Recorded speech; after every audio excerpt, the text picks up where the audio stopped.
Pero ang pakiramdam ng artista, kapag hindi ako nakapasok sa soap ni Coco, bawa sa probinsyano natapos, parang hindi kompleto yung pagiging artista ko.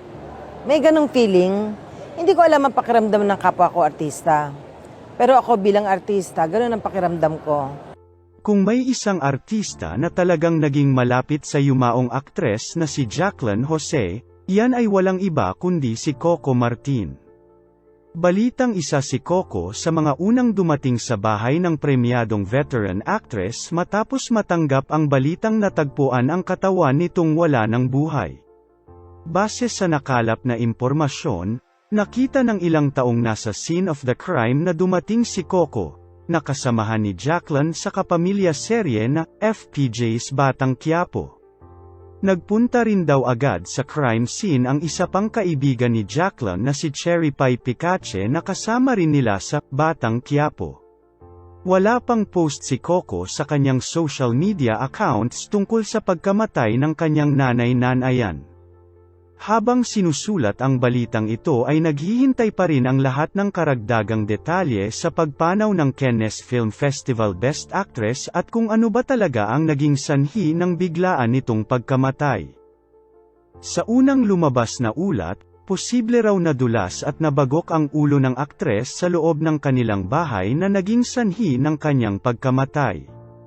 May report naman na nahulog umano si Jacqueline sa hagdan.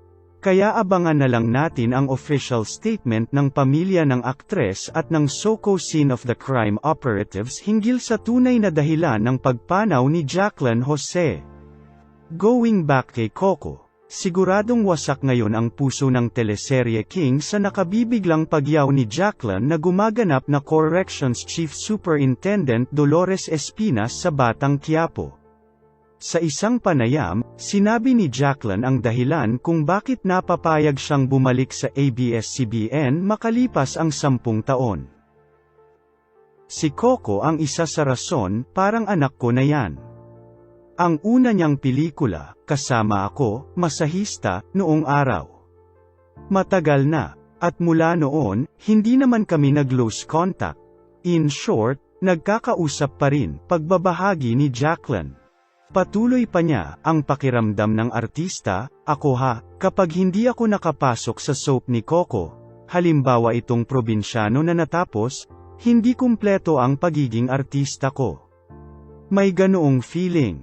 Hindi ko alam ang pakiramdam ng kapwa ko artista, pero ako, ganoon ang pakiramdam ko, aniya pa.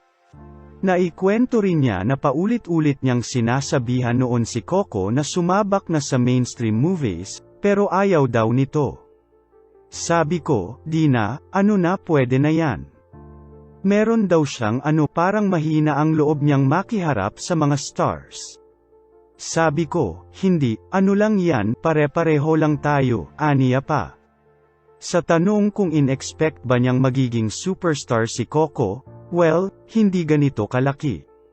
But I know that he is a very good actor.